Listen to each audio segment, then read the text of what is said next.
Buenos días, América Latina. Buenas tardes, España republicana y plurinacional. Hoy es miércoles 11 de diciembre de 2024. Arrancamos Noticias Básicas.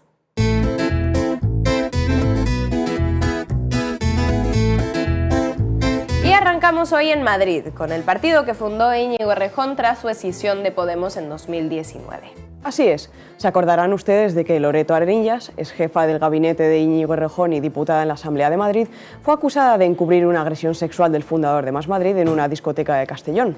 Fruto de la presión del movimiento feminista, la dirección de Más Madrid expulsó a Arenillas de la cúpula del partido y le pidió el acta de diputada en el Parlamento Autonómico. Un acta que aún no ha entregado y Más Madrid tampoco ha enviado al grupo de no adscritos para evitar ser superado en número de diputados por el PSOE, lo que le implicaría dejar de ser líder de la oposición en la Asamblea. Pues hay novedades. El Comité de Garantías de Más Madrid ha rectificado la decisión tomada por el partido hace mes y medio y ha anulado la expulsión de la ex jefa de gabinete de Errejón por las acusaciones de encubrimiento de las agresiones sexuales del ex portavoz de Sumar en el Congreso. De esta manera, la formación madrileña elude la presión de verse obligada a expulsar a Arenillas de su grupo parlamentario y así será adelantada por el PSOE en número de diputados.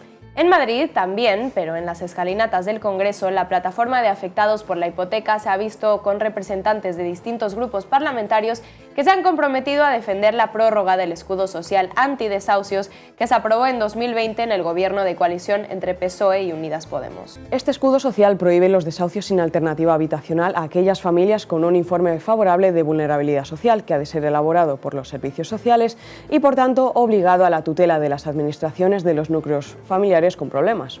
Hasta el momento, partidos como Podemos, Sumar, Esquerra Republicana, EH Bildu o BNG se han comprometido a prorrogar el escudo social.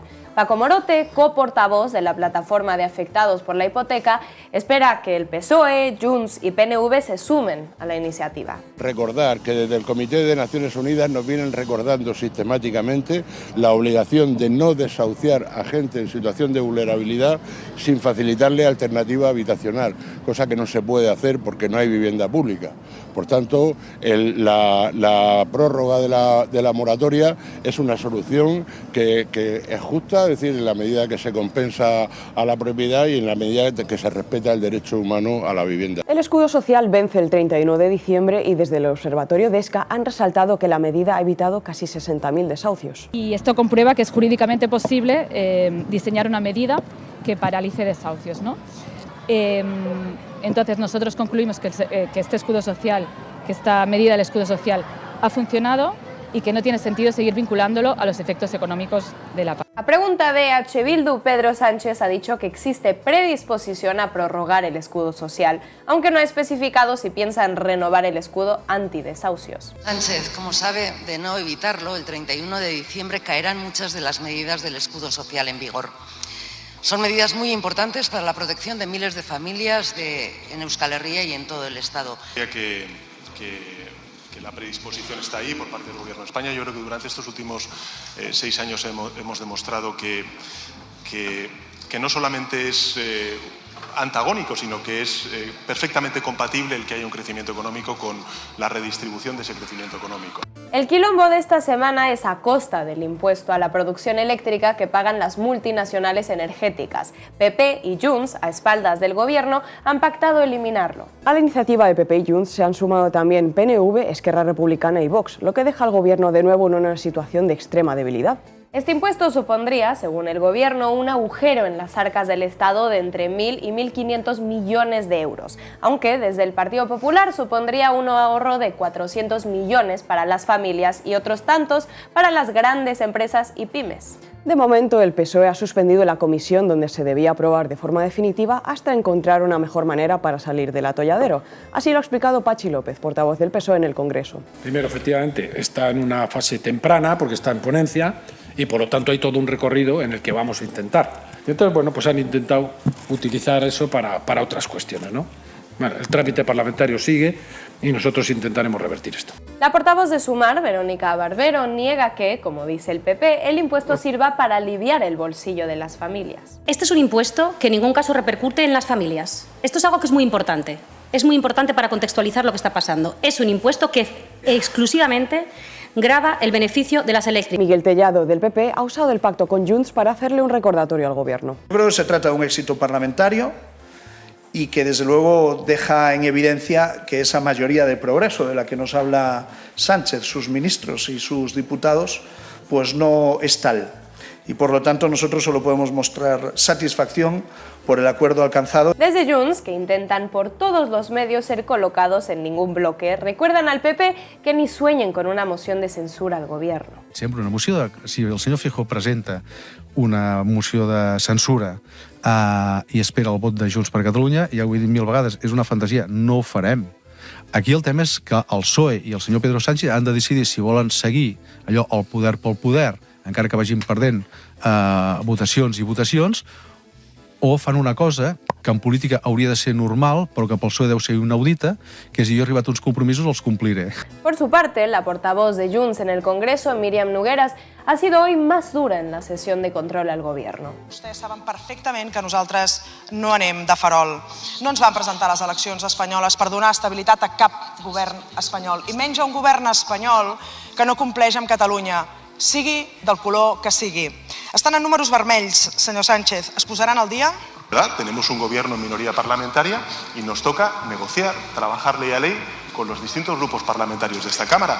Pero insisto, el Gobierno de España va a cumplir con los compromisos que son públicos y transparentes, firmados con todos los grupos parlamentarios en mi investidura y en la conformación del Gobierno de coalición progresista. En los pasillos del hemiciclo, Gabriel Rufián ha hecho un vaticinio. Pero es que los conozco mucho y estoy absolutamente convencido de que Junts hará tarde o temprano presidenta Feijóo, vía la que sea, y que simplemente está llenando el camino tanto en Cataluña como aquí. Feijóo ha aprovechado para seguir tocando la herida por donde sangra el PSOE. Su precariedad parlamentaria es comparable con su debilidad judicial. Sus socios, donde usted ve entendimiento, ven engaños. Y los jueces, donde usted ve comportamientos ejemplares, ve indicios de delito. Siento tener que decírselo, señor presidente, no es agradable, pero en su mesa de Navidad se sentarán al menos dos imputados. Usted no ha tenido su día hoy, señor Feijóo. Me veo un poco flojo, Volviendo al impuesto eléctrico, no hay que confundir este impuesto a la producción eléctrica con el impuesto a los beneficios de las empresas energéticas. Sobre este último, Podemos ha vuelto a recordarle al Gobierno que si no se prorroga, no habrá presupuestos generales del Estado. Pues el Gobierno de Pedro Sánchez, el Gobierno del PSOE, no cumple lo acordado y no da los pasos para restablecer ese impuesto sobre las energéticas, pues desde Podemos daremos por rota la confianza con este Gobierno. Y a pesar del quilombo y de que Junts cada vez se apoya más en el Partido Popular para derrotar al Ejecutivo, la portavoz del Gobierno no ve necesaria una moción de confianza. Cuestión de confianza. Ustedes saben perfectamente, lo conocen, que además es una prerrogativa del presidente del Gobierno y además, evidentemente, no hay ni intención ni necesidad, sobre todo porque el presidente del Gobierno cuenta con el apoyo de la mayoría de los ciudadanos en este país, como se vio claramente demostrado, ¿no?, en ese pacto de legislatura, en ese pacto de investidura. Cambiamos ahora de tema, y si hace 2 semanas el Ministerio de Sanidad publicaba un informe que decía que era viable y razonable que el 1,5 millón de mutualistas de Muface pasase a la sanidad pública, ahora el Gobierno tiene otros planes. Después de que las 3 aseguradoras privadas que gestionan la mutua que atiende a los funcionarios del Estado se negara a renovar el concierto si no había una subida de la prima, el Gobierno ha cedido a los deseos de Adeslas, DKV y Asisa. De este modo, el Gobierno tendrá que subir la prima alrededor del 40% con respecto al último concierto aprobado. El ministro Óscar López ha informado de que antes de final de año el Gobierno presentará una oferta para firmar el nuevo concierto. Para calmar a los funcionarios que se manifiestan en defensa de que el Estado les siga pagando su sanidad privada, Óscar López ha pedido tranquilidad. Insisto en el mensaje, tranquilidad a todos los mutualistas. Están cubiertos y además la ley de contratos del Estado les ampara y por lo tanto se prorrogará el servicio mientras se resuelve la licitación. Nos vamos ahora a Andalucía, donde los 9 rectores de sus universidades públicas se han levantado contra el Gobierno de Moreno Bonilla, que adeuda a estas 50 millones de euros del actual ejercicio. Con este impago, los rectores denuncian que no pueden terminar el año y que, de no resolverse, los afectados serán los estudiantes y los propios trabajadores, que no podrán cobrar la totalidad de sus nóminas. Los sindicatos de las 9 universidades públicas amenazan con huelgas si Moreno Bonilla no resuelve el problema antes de que finalice el año. Por su parte, los rectores se niegan a seguir debatiendo con el consejero de universidad, José Carlos Gómez Villamandos, y piden al presidente de la Junta que tome el liderazgo de las negociaciones para llegar a un acuerdo lo más pronto posible. Francisco Olivas, el rector de la Universidad Pablo de Olavide y el presidente de la Asociación de Universidades Públicas de Andalucía. Por nuestra parte, vamos a hacer todo lo posible, todo lo que esté en nuestra mano, para exigir que se cumpla la legislación andaluza y los acuerdos firmados, sin descartar ningún tipo de acción. Lo contrario sería asumir un recorte unilateral de la financiación de la universidad pública por un valor de casi 25 millones de euros al año en concepto de financiación estructural para las universidades. Y esto es evidente y hay que decirlo. Podría tener consecuencias muy negativas para nuestras cuentas, para nuestras plantillas y para nuestras políticas de personal. Algo que no estamos dispuestos a aceptar. En el terreno internacional, en Siria, Mohamed al-Bashir ha sido nombrado primer ministro de forma provisional hasta marzo. El nuevo primer ministro está vinculado al grupo terrorista Organismo de Liberación del Levante, herederos de Al-Qaeda, y la facción más importante de los grupos opositores al derrocado gobierno de Bashar al-Assad. El nuevo primer ministro es graduado en la ley islámica por la Universidad norteña de Idlib, feudo yihadista de oposición a al-Assad. Justo en esa provincia siria, al-Bashir llegó a ser el jefe del gobierno de salvación que lideraba el integrismo islámico. Además, ayer el Estado Islámico asesinó a más de 50 militares de al-Assad en el centro de Siria. Por su parte, Israel ha aprovechado el caos y el desgobierno para ganar terreno e invadir territorio sirio por primera vez en 50 años. A pesar de la situación, el ministro de Asuntos Exteriores, Unión Europea y Cooperación español, José Manuel Álvarez, confía en una transición pacífica. Nuevos dirigentes transmiten moderación en estos primeros momentos y aseguran la protección de las minorías y el retorno a la normalidad, todo ello objetivos que España apoya, pero por supuesto hemos de ser prudentes. Lo que nosotros deseamos es que, desde luego, se produzca una transición pacífica. Aparentemente, las nuevas autoridades están buscando incorporar elementos del régimen, tanto militares como de la administración, a esta transición, y las cárceles del régimen están felizmente siendo liberadas. El que fuera hasta la semana pasada responsable de la política exterior de la Unión Europea, el socialista Josep Borrell, considera que el gran perdedor en Siria es Vladimir Putin. Es un palo para Putin, ciertamente. O sea, esto geopolíticamente y militarmente es un fracaso muy grave de Putin.